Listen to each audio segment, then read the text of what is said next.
Olá, meus amigos, podem ir chegando. Vamos começar mais uma live da CHESF.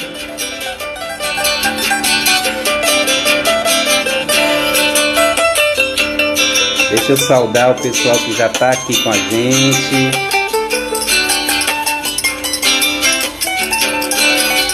Deixa eu ver quem está aqui conosco. Luciano, Eletrobras Oficial, Vicente, Pedro, Marcela, sejam todos bem-vindos.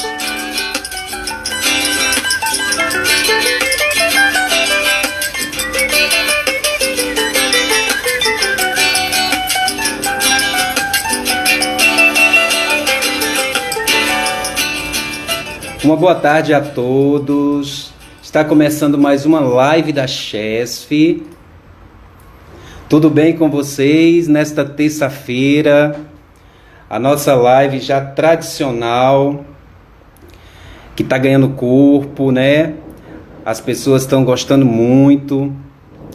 Quero agradecer a todos que já estão aqui conosco. Bem, nosso tema hoje é de grande importância, né? Principalmente nesse período que estamos vivendo.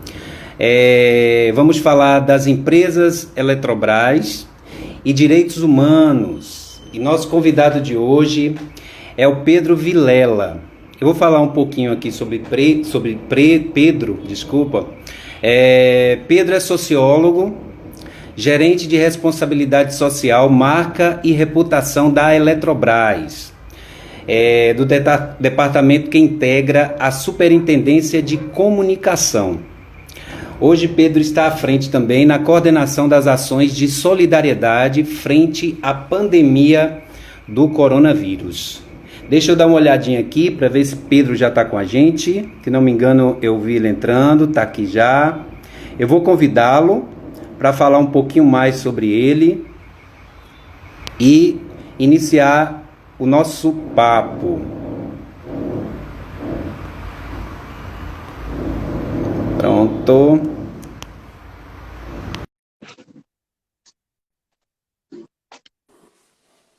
Olá, boa tarde, Pedro. Paulinho, boa tarde, tudo bem? Estão me ouvindo Tudo bom, bem? meu querido? Estou te ouvindo bem.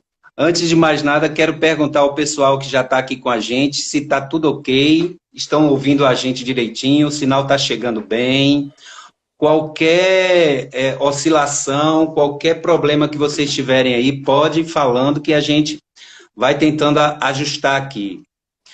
Pedro, eu falei só um pouquinho sobre você, mas eu gostaria que você falasse um pouco mais, né? Falasse da sua trajetória, da sua formação, você é sociólogo, né? E do seu caminhar aí na Eletrobras. Tá certo, Paulinho. Muito obrigado mais uma vez aí a você pelo convite, a você e a todos os amigos da CHESF, né? Parceiros de longa data em muitas frentes aí nossas, né? Que sigamos assim por muito tempo, né? Então, boa tarde a todas e todos. Eu sou Pedro Vilela Capanema Garcia, da Eletrobras, né? Eu sou formado em Sociologia, como disse o Paulinho, né? Fui formado pela Universidade do Estado do Rio de Janeiro, no ano de 2005. Posteriormente, eu fiz mestrado em Saúde Coletiva na própria UERJ e depois também fiz um mestrado fora do Brasil, na França e na Suécia, né? Focado na questão de bem-estar social, etc., né? E que foram experiências muito bacanas para ampliar assim, a visão de mundo, enfim, né? E pensar sobre essas questões humanas e sociais, né? Eu terminei então os meus estudos em 2009 e em 2010 eu entrei na Eletrobras. Sempre atuei na área de responsabilidade social, né? Tenho satisfação de ter participado de uma série de projetos, atividades aí lá no nosso departamento, né? E mais recentemente, né, eu estou aí à frente do departamento, na gerência agora dele, né, e também na liderança desse amplo projeto de direitos humanos das empresas Eletrobras, né, não é só da Eletrobras Holding, né, das empresas como um todo. CHESF tem uma participação importantíssima e muito ativa sempre, né? É, e é isso, estamos aí então hoje para fazer essa conversa aí bacana com vocês sobre um tema muito importante. Perfeito, bastante importante, Pedro. E eu gostaria que as pessoas que tivessem dúvidas, sugestões, comentários, fiquem à vontade na live, viu, gente? Como de costume, há uma participação bastante expressiva do pessoal que está aqui presente.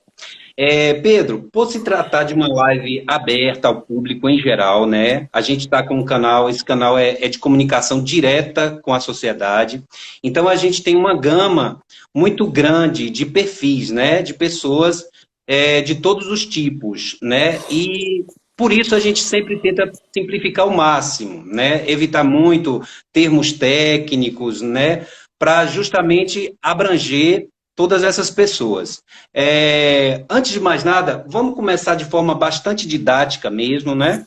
Eu queria que você falasse mesmo o que é direitos humanos, né? Que termo é esse? Qual é o caminho histórico que esse termo chegou para o que a gente conhece hoje? Perfeito, Paulinho. Eu acho bem importante a gente começar por aí mesmo, né? Direitos humanos é um tema que está bastante em voga atualmente, né? E nem sempre é abordado de uma forma muito positiva, né? A gente vê muitas vezes discursos que colocariam direitos humanos, por exemplo, como direitos humanos entre várias aspas, tá? Coisa para defender bandido, etc., né? E esses discursos demonstram que, de fato, as pessoas não têm um conhecimento aprofundado, assim, verdadeiro daquilo que são os direitos humanos, né?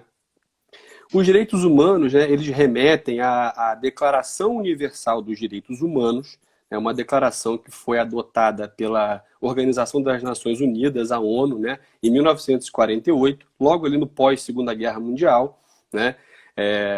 Evento catastrófico em que houve barbaridades, né, que até hoje aí mancham, né, a história da humanidade, enfim, né?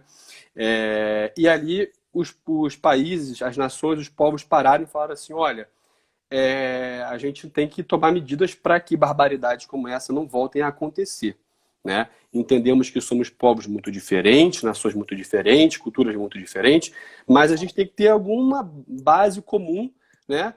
Na qual eventos como esse da Segunda Guerra Mundial são inaceitáveis, intoleráveis, né?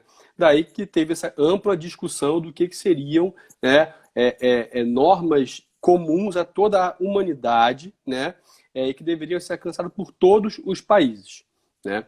E aí que tem uma coisa muito interessante, né? Porque quando a gente fala assim, norma comum, alcançada por todos os países, pode passar uma certa ideia de que quando você fala em direitos humanos, você está pensando numa régua que vai descer idêntica para todo mundo, um bloco que vai cair na cabeça de todo mundo, e não é bem assim, né? O que os direitos humanos preconizam é que a gente tem uma base comum, calcada na dignidade humana, inalienável, nos direitos iguais, né? Que promove liberdade, justiça e paz, mas dentro disso que a gente chama de igualdade, né, tem uma coisa bem importante que sem distinção de raça, cor, sexo, gênero, língua, religião, orientação sexual, etc. Então, é o seguinte, a gente está falando de você ter igualdade na diversidade, entendeu? Então, assim, nós somos uma humanidade única na nossa diversidade. Então, o direito à diversidade é um direito comum a todas as pessoas, né? E aí, depois, quais são os temas principais que os direitos humanos cobrem, né, e estabelecem? É uma série de pontos que eu acho que nós todos aqui entendemos que são fundamentais para as nossas vidas, como, por exemplo, extinção, fim da escravidão, da servidão, fim da tortura, né, presunção de inocência, direito à vida privada e familiar, livre circulação, direito à propriedade, direito à participação política, direito à educação, direito à vida cultural, né? E esses temas todos são temas de direitos humanos, né? Então é algo muito mais amplo, né, do que a gente apenas reduzir, como às vezes acontece, né, a uma suposta defesa de pessoas que não deveriam ser defendidas. É uma coisa que vale para mim, para você, para todo mundo, né? Cria essa base comum dentro da qual a gente pode manifestar a nossa diversidade, né? As nossas escolhas de vida, as nossas formas culturais, né? Desde que a gente nunca cerceie o outro do direito também de exercer a sua própria forma de vida. Em linhas muito gerais, pode falar, Paulinho. Não, mas pode concluir a questão do conceito e das características aí, que a minha pergunta é mais do processo de formação desse conceito, né? Você pode até já emendar aí a pergunta, a Tá. resposta, porque durante esse período, desde lá do fim da Segunda Guerra para cá, ele passou, esse conceito passou por modificações, principalmente porque a sociedade ela está em constante mudança, né? Uhum. Sim, ele passou por ampliações, né? Sim. Então, assim, aquela carta original, a Declaração Universal dos Direitos Humanos de 48, ela segue válida, ela segue sendo a base, né, de referência em termos de direitos humanos, né, preconizando direitos em todas essas frentes que eu mencionei aqui, né, e sobretudo isso, né, igualdade de direitos, né, e direito a diversidade também, né? Não apenas a você, né? Você não pode sofrer nenhum tipo de distinção ou discriminação pelas suas formas específicas de vida, né? E depois os direitos humanos foram sendo complementados por uma série de outros pactos e normas, né, que foram abarcando outros temas que, no entendimento aí da ONU, de outras agências do sistema das Nações Unidas, deveriam ser mais bem especificados, né? Destaco aqui, por exemplo, né, o Pacto Internacional dos Direitos Econômicos, Sociais e Culturais de 1966, que incluiu nesse bojo aí dos direitos humanos, né, outros, de forma mais explícita, outros direitos, como, por exemplo, o direito de dispor das suas próprias riquezas, que cada povo tem o direito de dispor das suas próprias riquezas, né? Também temos a Convenção 169 da Organização Internacional do Trabalho, de 1989, que trata sobre povos indígenas, né, e que estabeleceu o direito à consulta prévia, livre e informada desses povos em qualquer tipo de projeto que afete a vida deles, né? Então, você teve uma série de novos marcos aí internacionais, todos eles foram incorporados na legislação brasileira depois, né, que preconizam não são bem novos direitos, é como se fosse assim, especificando melhor alguns princípios que já estavam na Declaração Universal de Direitos Humanos, de modo a explicitá-los, né, de forma mais clara, né? E todos esses marcos, né, esses pactos, devem ser considerados como parte, né, desse grande normativo internacional dos direitos humanos. Isso segue avançando, né? E a gente agora, aquilo que também diz respeito às empresas, né, que também é um tema importante, é o tema central aqui da nossa conversa de hoje, né?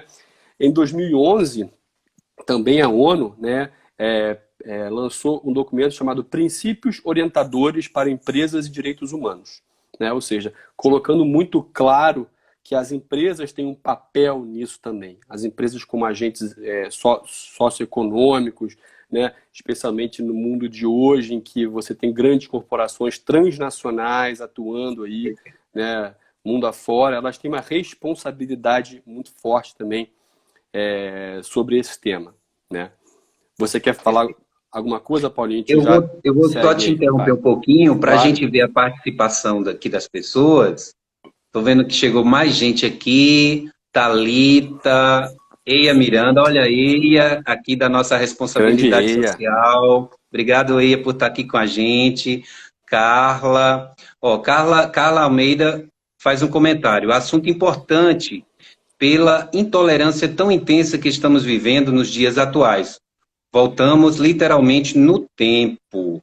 Deixa eu ver aqui quem mais está participando. Nossa amiga Cíntia. Oi, Cíntia. Que bom que você está aqui. Deixa eu ver o que ela diz aqui. Sim.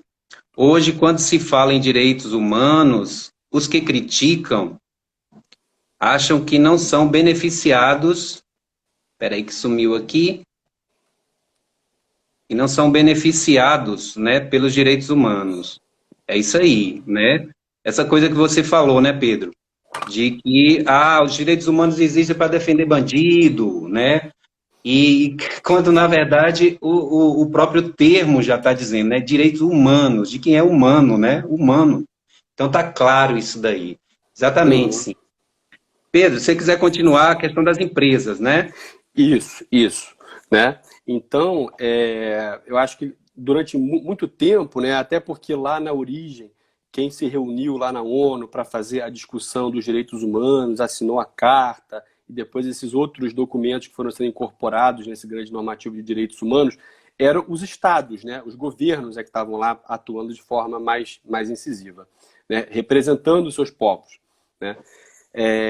Mas, ao longo do tempo, foi sendo reforçado o entendimento de que as empresas têm um papel, uma responsabilidade, né, muito grande em relação aos direitos humanos. E os princípios orientadores da ONU para empresas e direitos humanos, eles estabelecem uma série de pontos muito importantes para a gente entender o papel das empresas no âmbito dos direitos humanos, né? Eles estabelecem, por exemplo, que os estados têm o papel de proteger os direitos humanos e as empresas têm o papel de respeitar os direitos humanos, né? Então, eles não jogam na responsabilidade da empresa o papel, digamos, fiscalizador disso, Sim. né? O papel de assegurar a efetivação disso, mas falam, empresas, vocês têm um papel importantíssimo de respeitar os direitos humanos, né? Nas suas operações, na sua cadeia de relacionamento, né? E todos, estados, empresas, né, têm um papel de criar mecanismos de reparação, né, para que eventuais violações, eventuais consequências negativas de direitos humanos sejam remediadas, né? Então, se a empresa de alguma forma provocar ou contribuir para que haja uma violação de direitos humanos, é importante que existam mecanismos de reparação na empresa, no Estado, na sociedade, que prevejam formas de reparar isso, né? E outros pontos importantes, né, que os princípios orientadores estabelecem, né, é que as empresas têm um tripé importante aí para incorporar a temática dos direitos humanos, né? Esse tripé é formado por um compromisso político, né? Ou seja, seja na sua política de direitos humanos ou coisa que o valha, seja no seu código de conduta ética, integridade, etc., um compromisso de que ela é um agente econômico que respeita os direitos humanos, né? Esse é um ponto. Outro ponto é que ela conduza uma avaliação, uma auditoria, ou como se fala muito no meio, né, desse meio de direitos humanos, uma due diligence, ou devida diligência, né, dos impactos que as atividades dela, empresa, têm sobre direitos humanos nos seus públicos de relacionamento, né? E que isso não pode se restringir, né, às suas operações próprias, mas também às operações dos agentes que estão na sua rede de relacionamento, né? Daí também um outro insight importante que os princípios orientadores nos trazem, que é o seguinte: as empresas elas podem se relacionar com violações de direitos humanos de diferentes formas, né? Com eventuais violações de direitos humanos de diferentes formas. Uma é a causa direta, ou seja, a empresa tem uma atividade, alguma coisa que causa uma violação de direitos humanos para algum grupo, né? A outra forma é a contribuição, ou seja, você tem, por exemplo, na sua rede de relacionamento, fornecedores, né? Sim. E se os seus fornecedores, ao prover os bens e serviços que você contratou, se eles violam direitos humanos nas atividades dele, né, você também tem uma corresponsabilidade por isso como empresa, né? Porque você, de alguma forma, está contribuindo, ainda que não seja o agente causador direto da violação, né? E a outra forma é conexão. É quando você tem algum ente na sua cadeia, fornecedor, um parceiro, alguma coisa assim, que mesmo que não seja dentro da relação comercial que tem com você, ele acaba causando algum tipo de violação, né? Então você tem conexão, ligação com um outro agente que mesmo que não seja na relação direta com você, produz algum tipo de violação de direitos humanos. Ou seja, o que tem de importante aí, né, assim, em resumo, né? Tanto a ONU, né, quanto o mercado também, porque a gente tem aí os índices como o ISE, o Índice de Sustentabilidade Empresarial da Bovespa, o Dow Jones Sustainability Index, a Bolsa de Nova York, cobrando das empresas uma série de práticas e compromissos, né? E o que eles esperam das empresas, né? Que as empresas respeitem os direitos humanos, assumam um compromisso político de respeitar os direitos humanos, compromisso público, façam periodicamente, né, a avaliação do impacto de direitos humanos que as suas atividades têm, né, sobre os seus públicos de relacionamento, né, e criem também mecanismos de escuta e reparação, né, de eventuais violações de direitos humanos que possam ocorrer na sua rede de relacionamento. Isso nas suas operações próprias e nas operações da sua rede, né? Então, por aí. Perfeito, perfeito, Pedro. Eu vi que Mariana, nossa colega Mariana, falou aqui que somos beneficiados, né? O tempo inteiro com os direitos humanos. Aí me ocorre uma pergunta, Pedro. Eu, como cidadão, né? Como é que eu fico alerta a isso, né? A gente sabe que as consciências, graças a Deus, melhoram, né? As pessoas têm tomado consciência das coisas. Você citou aí, por exemplo, as empresas se preocupando mais com a questão de como oferece o seu produto ou de como ele produz, né? Aquele produto, aquele material, aquele serviço. Então, se ele está ligado a uma atividade escravista, por exemplo, né? A gente tem que estar alerta a isso. Mas eu, como cidadão, como é que eu posso perceber isso e obter informação a respeito de uma empresa que está violando os direitos humanos? Eu tenho algum lugar para recorrer a essa informação?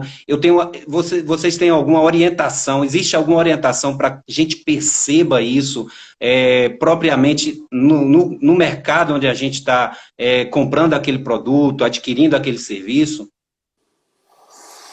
Certo.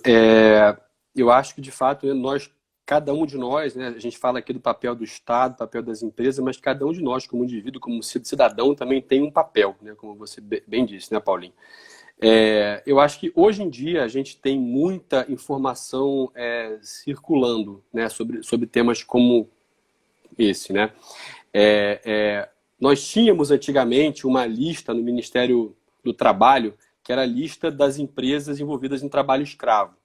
Essa lista ela não é atualizada desde o final de 2018, até onde eu sei, né? A gente tinha feito até uma consulta há pouco tempo sobre isso. Então, essa, por exemplo, era uma referência muito importante, né, que a gente podia recorrer e que ela não é mais atualizada, né?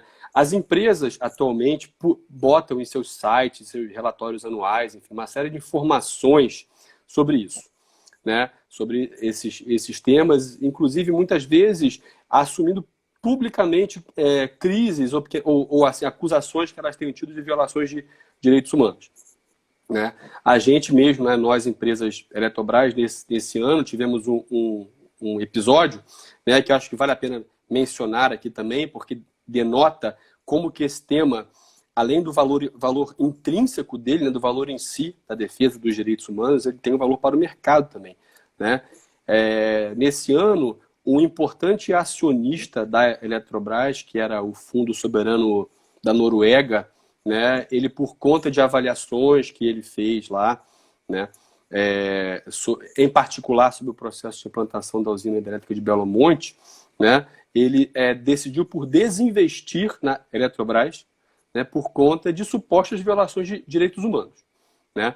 Já havia ocorrido uma interação com esse fundo desde do ano passado, enfim, que eles vinham apresentando questionamentos sobre essas práticas, enfim, né? E nós entendemos que, de fato, o fundo levantou nos seus questionamentos pontos que são importantes a gente olhar a fundo, né?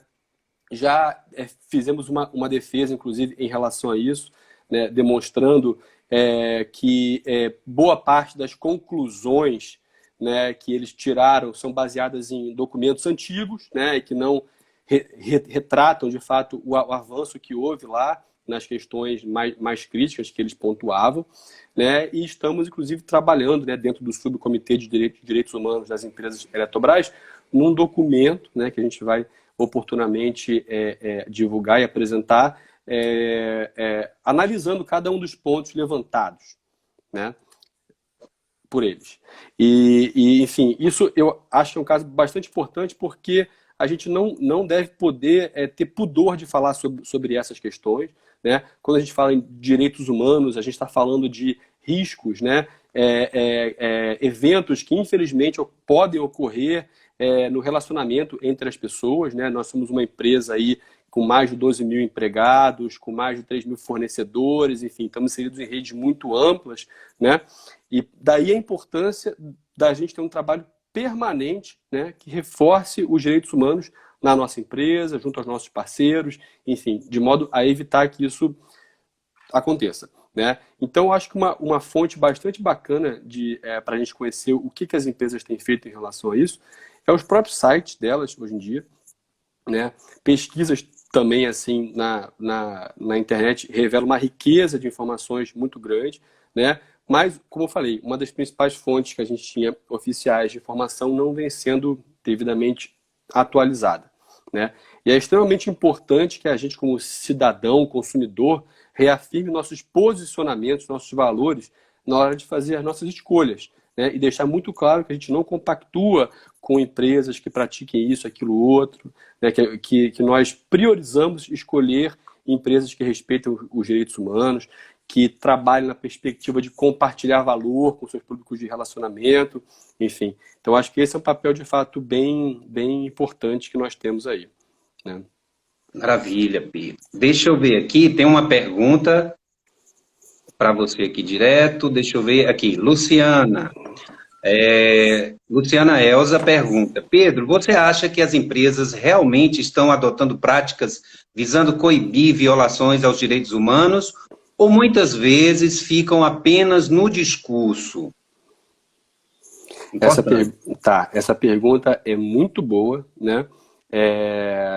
E eu vou, inclusive, aproveitar, Paulinho, se você concordar, respondo ela e já emendo um pouco na fala sobre o que a gente está fazendo nas empresas Eletrobras. Pode ser? Fique à Porque vontade. também Fique à vontade. é uma forma da gente ilustrar concretamente Perfeito. o que estamos fazendo, né? Então, essa discussão, né, é uma discussão ampla e muito pertinente, né? Existe até um termo que chama-se greenwashing, né, em inglês, que é um pouco isso, que é você falar assim, olha, você adota uma série de coisas em seu discurso para parecer que está fazendo acontecer tudo, mas será que você faz de verdade, né? Você pratica isso de verdade, né? E certamente o nosso intuito aqui, nós das empresas Eletrobras, ao estruturar esse trabalho de direitos humanos, não é fazer isso dessa forma apenas discursiva. É claro que é importante que isso apareça no seu discurso, inclusive por posicionamento, né? Você, como uma grande empresa influenciadora, né, que tem muitos empregados, fornecedores, parceiros, seguidores nas redes sociais, você tem um papel de se posicionar como um agente que defende esses valores, que defende esse discurso, que fala, olha, eu respeito os direitos humanos, etc., né? Mas eu acho que, efetivamente, as empresas, de um modo geral, sobre direitos humanos, a percepção que nós temos é que as empresas, como um todo, privadas e públicas, enfim, ainda estão se estruturando muito para dar conta do grande desafio que é implantar isso efetivamente, né? A gente percebe que existe uma intenção, inclusive, muitas vezes, da alta direção das empresas, enfim, de implantar isso, só que o trabalho é imenso. Vamos pensar aqui num exemplo, né? Eu falei que os princípios orientadores da ONU e o mercado, índices do mercado, inclusive, esperam que a gente faça uma auditoria, uma avaliação de risco, uma devida diligência dos impactos de direitos humanos que as nossas operações, as operações dos nossos parceiros, fornecedores têm, né? Então, vamos pensar. Nossas operações. Nós somos uma empresa, né, um grupo empresarial que tem quase 500 ativos de geração e transmissão espalhados no país inteiro, mais de 3 mil fornecedores, né, espalhados no país inteiro, né, como que a gente para fazer de forma robusta, né, auditoria de risco de direitos humanos, uma fiscalização, monitoramento disso de forma efetiva, que é isso que a gente quer, né? E temos conversado com muitas empresas que, assim como nós, têm isso no seu plano estratégico, né, de incorporar isso, né, e estão construindo os processos, né? Algumas empresas estão um pouco mais avançadas do que as outras, né, mas tem havido muitas trocas sobre isso também, né? E aí eu queria aproveitar para falar então um pouquinho, né, daquilo que nós, empresas Eletrobras, estamos fazendo agora. Antes de falar até o que nós estamos fazendo agora, né, porque assim, quando eu falo, olha, as empresas Eletrobras estão estruturando né, um trabalho de direitos humanos, né, existe um projeto no nosso plano estratégico, né, sobre direitos humanos desde o ano passado, né, pode passar um pouco a ideia de que a gente está começando a pensar sobre esses temas agora, né? E isso não é verdade, né? A gente tem muitos trabalhos realizados há muitos anos, né, nas empresas Eletrobras que já tratam de temas de direitos humanos. Vou destacar aqui, por exemplo, notadamente, o trabalho dos comitês de gênero, raça e diversidade das empresas Eletrobras, né, que fazem parte do Comitê de Gênero, Raça e Diversidade do Ministério de Minas e Energia, né, e que são verdadeiras entidades pioneiras, né, nessa frente aí, né, de promover empresas, né, que zelem mais por equidade de gênero, raça e pela diversidade também, né? Esses são temas fundamentais de direitos humanos que já vêm sendo trabalhados há muito tempo por nossas empresas. Aí no caso da Chesf, por exemplo, vocês têm um comitê de gênero e raça fabuloso, atuante há muitos anos. Fátima Pires está à frente dele atualmente, né? Vocês já tiveram iniciativas muito, muito bacanas, como aqueles prêmios de gênero e raça em 2012, 2014 e muitas outras, né? Então esses já eram trabalhos de direitos humanos que vinham sendo feitos, né? E muitas outras frentes. A gente tem uma série de experiências muito bacanas nas empresas Eletrobras de parceria com povos indígenas, né? Enfim, então a gente já vinha trabalhando sobre esses temas. O que está acontecendo agora, mais recentemente, é uma certa convergência ou reorganização desses trabalhos, né, dentro desse amplo guarda-chuva de direitos humanos, né? Sim. Então, nós não estamos fundando agora esse tema, nós estamos aprimorando, convergindo e aprimorando. É assim que nós entendemos. Acho que é bem importante falar isso, né? Então, nós temos, desde o ano passado, no plano estratégico da Eletrobras, né, um projeto que tem como objetivo desenvolver práticas de direitos humanos junto a nossos públicos de relacionamento. Então, a gente vai olhar para dentro, vai olhar para fora, né? Para a força de trabalho que está aqui dentro, para os parceiros, fornecedores, sociedade, comunidade que estão em torno dos nossos empreendimentos, né? E colocar em prática, né, tudo isso que está preconizado nos direitos humanos, a gente está aqui conversando, né? Em particular, aquilo que está preconizado nos princípios orientadores para empresas e direitos humanos, né? Então, a gente já vem fazendo, né, isso há algum tempo, né? Então, em relação ao público interno, né, o que nós estamos fazendo já?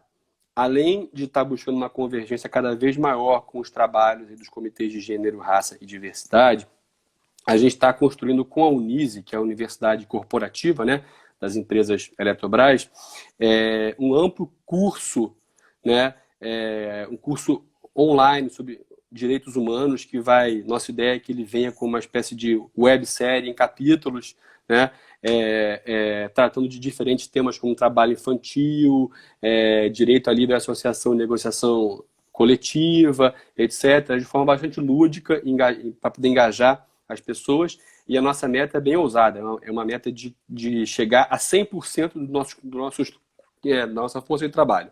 E isso inclui terceirizados também que atuam dentro das empresas, né? A gente espera com isso sensibilizar e capacitar a nossa força de trabalho para entender o papel da empresa e delas próprias nesse tema de direitos humanos, né?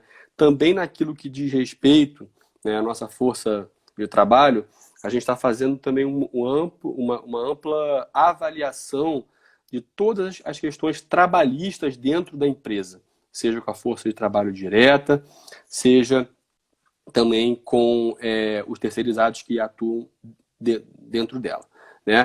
Então, assim, nosso objetivo é levantar eventuais fragilidades que possam haver, eventuais, né, fragilidades, de modo a, caso identificadas, né, a gente pode atuar para corrigi-las, né? Então, isso é o que a gente já está realizando, tocando em relação ao público interno, né? Em relação a fornecedores, que é um público muito forte, já falei várias vezes aqui nessa fala, entendendo eles como uma espécie de extensão dos nossos braços aqui, né? A gente tem o compromisso de fazer essa devida diligência, avaliação, né, de risco das práticas deles, né, em relação a direitos humanos. Já começamos isso, a etapa inicial disso foi disparar um questionário a fim de identificar os compromissos e práticas dos fornecedores em relação aos temas de direitos humanos. Isso vai ser seguido por atividades de relacionamento, fiscalização e capacitação, porque nós também temos a meta de capacitar 100% dos nossos fornecedores em direitos humanos e diversidade, né?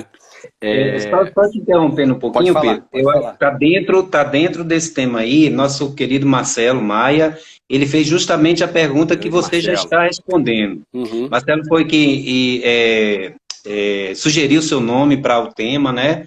E a gente lhe convidou.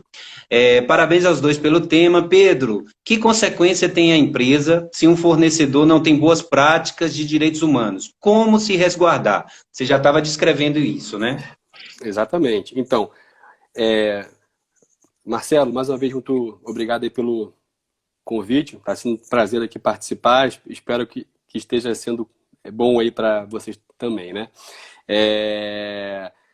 A empresa, ela tem uma corresponsabilidade em relação a isso, né? Isso é esperado pelos marcos internacionais, isso é esperado pelo mercado, né? Nós somos corresponsáveis por aquilo que os nossos fornecedores fazem, mesmo que nós não sejamos causadores diretos de uma eventual violação de direitos humanos.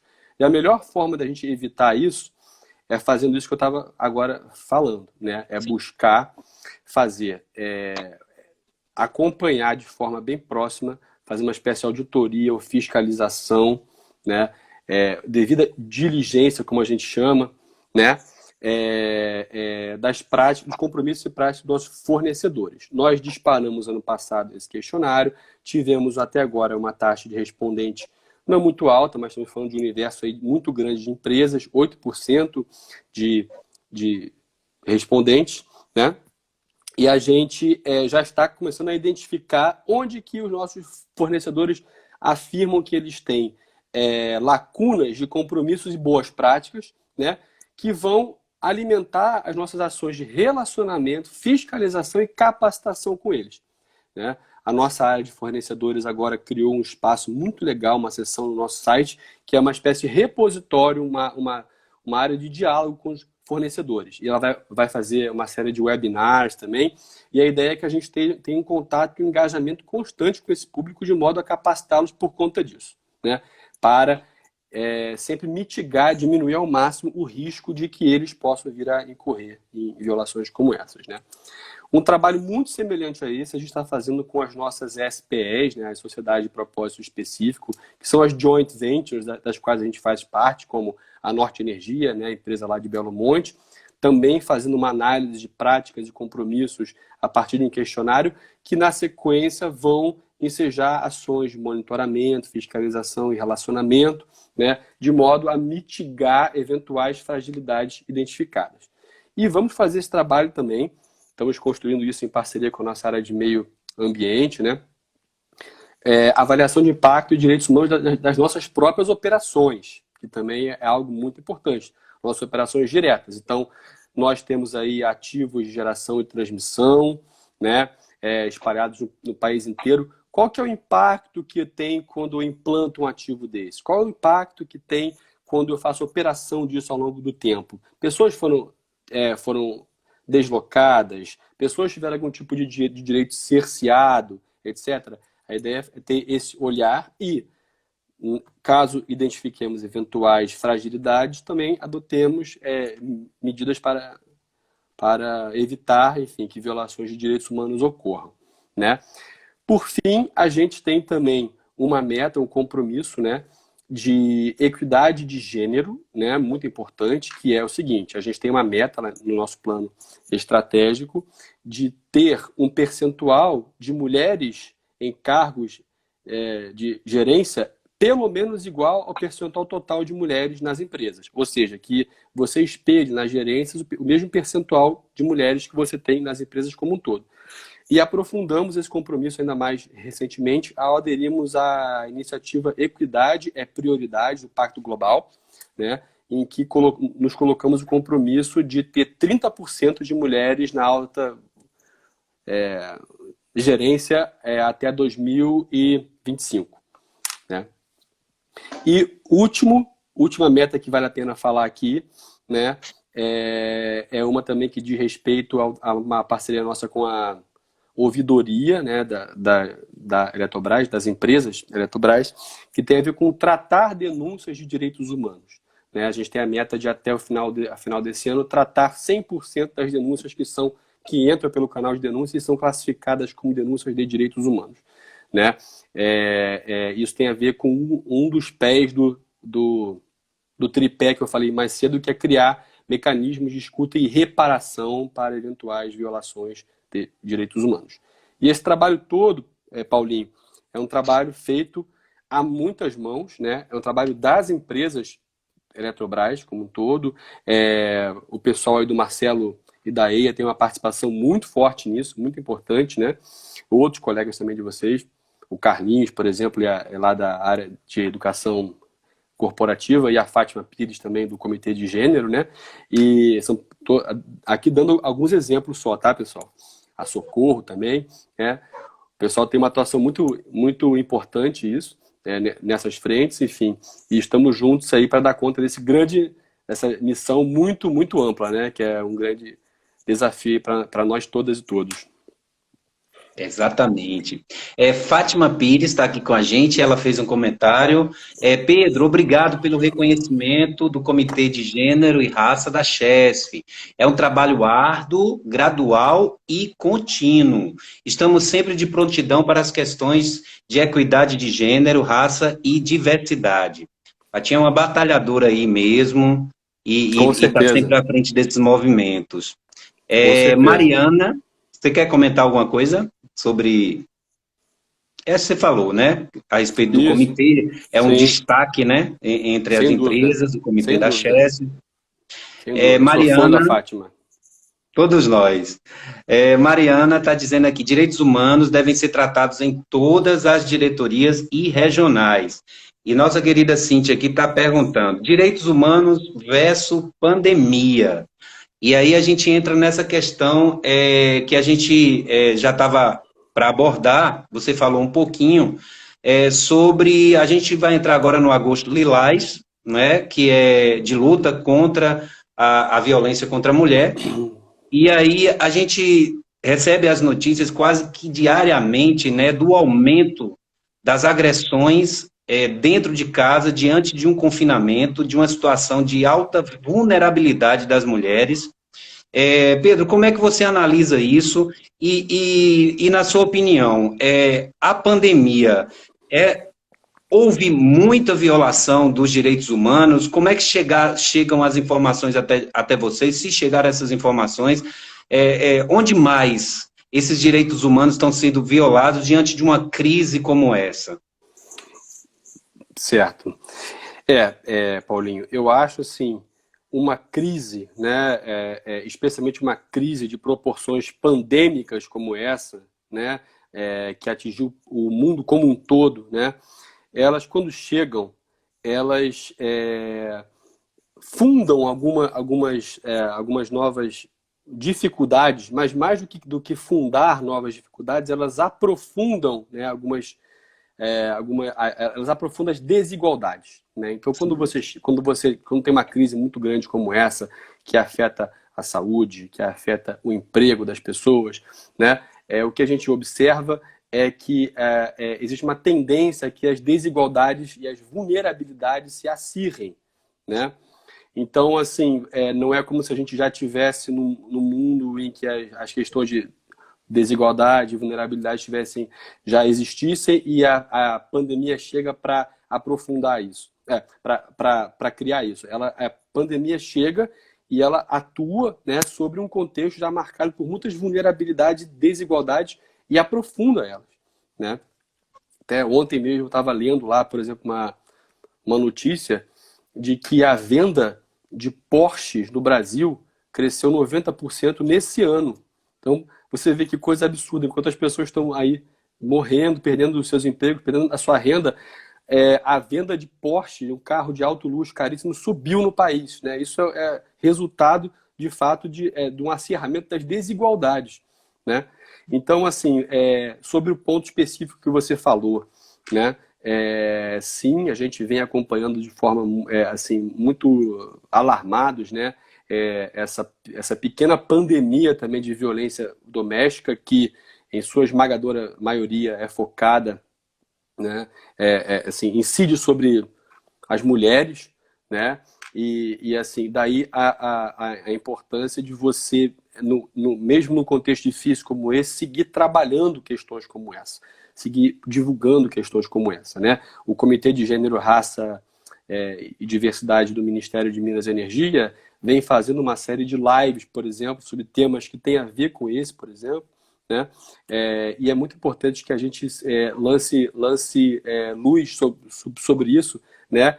De modo a proteger ainda mais os mais vulneráveis no momento como esse de crise, né? E isso acontece não apenas, né, na questão da violência contra a mulher, enfim, né? Acho que esse assim, é um caso muito grave, né? Mas não apenas, né, na violência contra a mulher, mas a gente observa isso, né? De fato, um acirramento das desigualdades. E quanto você mais acirra as desigualdades, mais difícil fica falar em direitos humanos, mais difícil fica falar em cumprir essa meta global de direitos iguais, direitos inalienáveis, direito à moradia, à educação, ao emprego, à cultura, à participação política, enfim. Quanto mais você aumenta o gap, o abismo entre as pessoas, mais difícil fica para você cumprir de fato essa importante meta, né? E como grande empresa, como é o caso das nossas empresas, compartilhar valor com seus públicos, né? Eu acho que aí fica, de fato, uma responsabilidade, uma missão, um compromisso de as empresas se esmerarem ainda mais num momento como esse, né? Para compartilhar valor com seus públicos e assim ajudar a proteger os mais vulneráveis, né? Perfeito, perfeito. Pedro, eu acrescentaria isso também, além da desigualdade, né? A desigualdade socioeconômica que o país tem, que é histórica, né?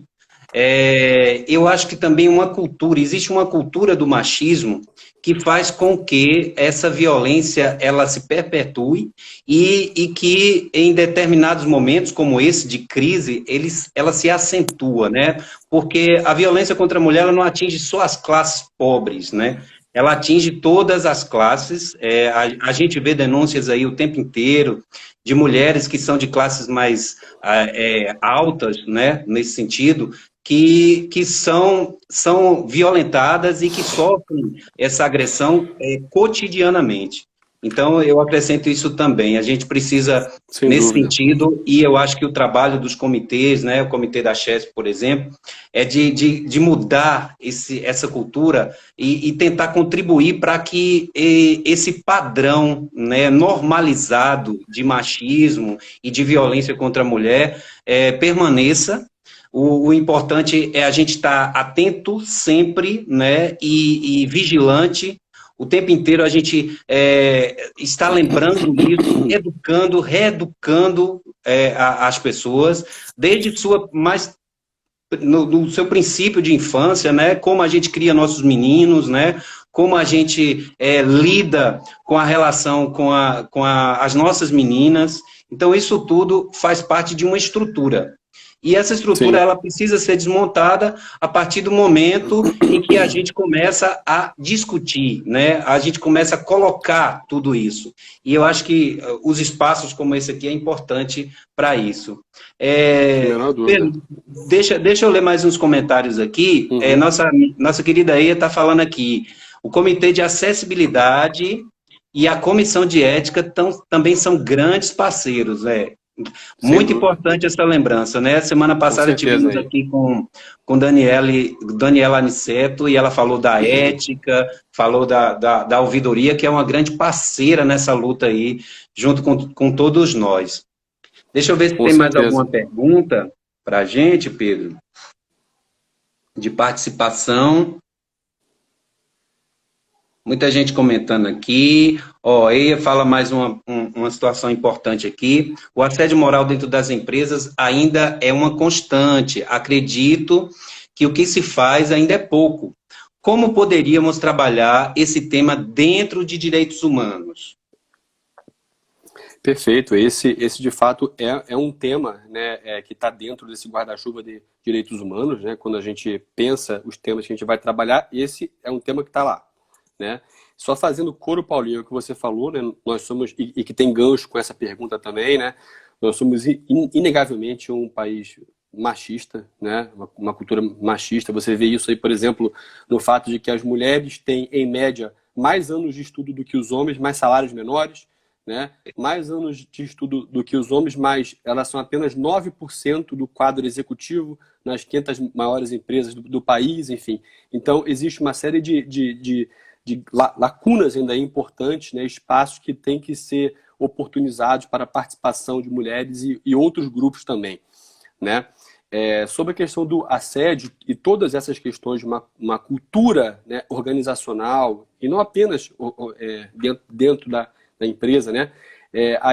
A empresa tem um papel muito forte, de fato, em relação a isso, né?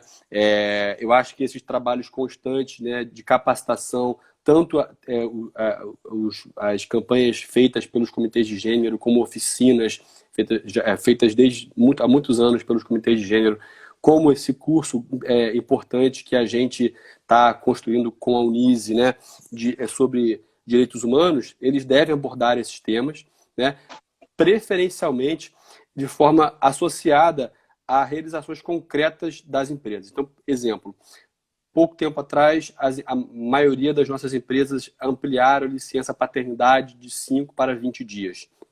Quando você faz isso, você está criando a oportunidade de o pai, e eu agradeço tremendamente por isso, porque minha filha tem 2 anos, se eu não tivesse tido a oportunidade de ter pelo menos 20 dias para poder acompanhar ela, eu nem sei, eu nem consigo imaginar o que teria sido, né, ficar só 5 dias, 20 já não foi fácil, né?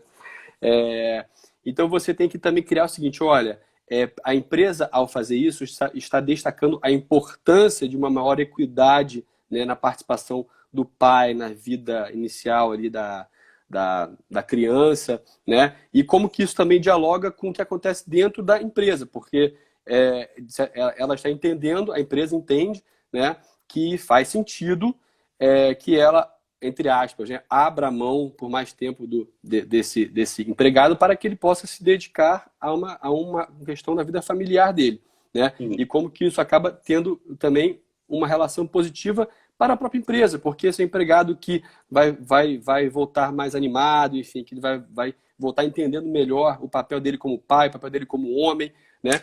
E acho que é tremendamente importante que a gente esteja sempre discutindo isso, né? Temas como assédio, etc., né? Isso tem muito, assim, o que está por trás dessa questão do assédio, né? Do qual a maioria dos casos, né? As vítimas são mulheres, né? É uma certa tendência né, de objetificar a mulher, né? De falar assim, olha, a Sim, mulher sim. é um objeto, a mulher é aquela que o homem dispõe dela para o seu próprio interesse, para o seu próprio prazer, né? Então ele pode fazer um gracejo que, né, beira no limiar ali de uma coisa invasiva, de um assédio, né? E também o espaço de poder é o espaço do homem, em particular do homem branco, então ele pode falar mais alto, e o espaço da mulher é fazer um trabalho de menos poder, afinal, é ela que tem atribuições domésticas e familiares de forma mais intensa, enfim, né? Então, é a empresa constantemente discutir e trabalhar isso e adotar práticas que demonstram que ela está preocupada com isso, né? A gente fez um levantamento alguns anos atrás e observou que, em média, as mulheres na Eletrobras tiravam 4 vezes de licença de acompanhamento mais do que os homens.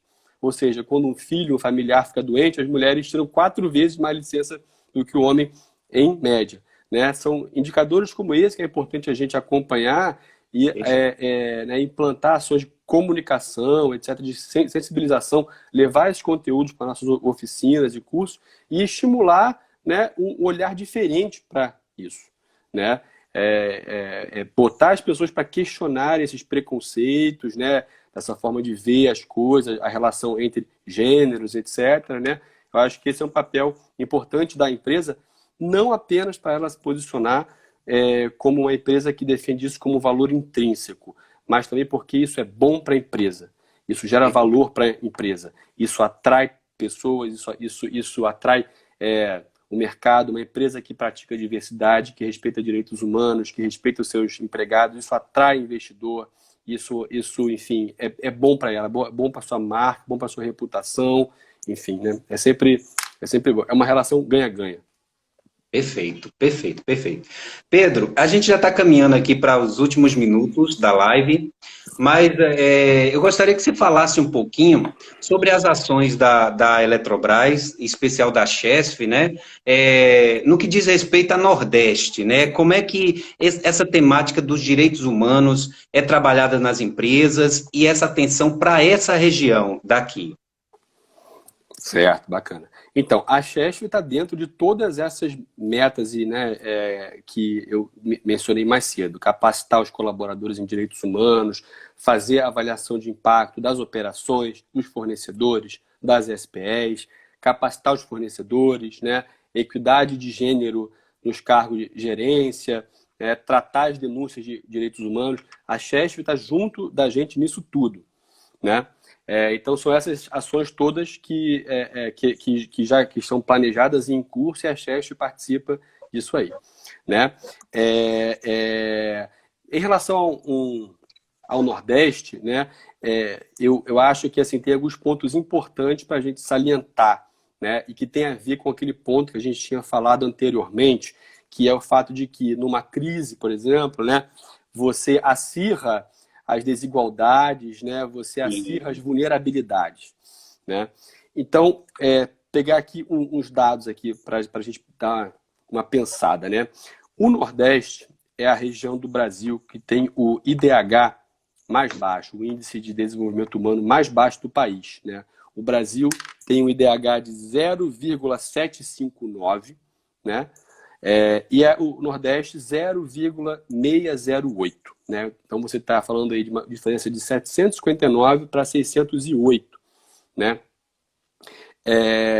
O Nordeste, então, apresenta mais vulnerabilidades do que a média do país, né?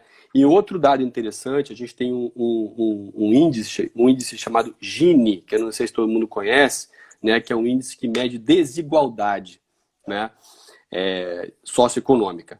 Esse é um índice que também varia de 0 até 1, né? Quanto mais próximo de 0, se você tivesse um país com índice Gini 0, ele seria perfeitamente igual. E se você tivesse um país com índice Gini 1, seria perfeitamente desigual, né? Uma pessoa teria tudo e mais ninguém teria nada, né? O índice de Gini do Brasil é de 0,60.